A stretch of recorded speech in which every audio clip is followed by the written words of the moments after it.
এই নাম বলো। পচা মন্ডল। পচা মন্ডল। তোমার নাম? উমা রানী। উমা রানী। শুনো, সারা মাসই কাজ হবে, কাজ বন্ধ করা চলবে নি, এই কথাটা মনে রাখবে। কালকে বলবে আমার জ্বর হয়েছে, গা ব্যথা করছে, কোমর ব্যথা করছে, এইসব করলে চলবে নি, ঠিক আছে? মনে থাকবে।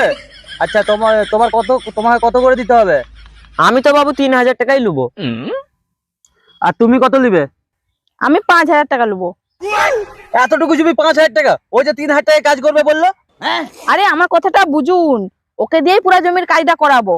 দিয়ে ওকে 3000 টাকা দিয়ে দেবো, আর বাকি যে 2000 টাকা আমার 1000 টাকা, আপনার 1000 টাকা। বাহ, তুমি তো খুব বুদ্ধিমতী। তোমাকে দিয়ে সব জমিনের কাজগুলো করাবো, তোমার কাজ ফাইনাল। ওই তোর নাম কি রে? কোথায় ছিল তোর নাম? কাজ।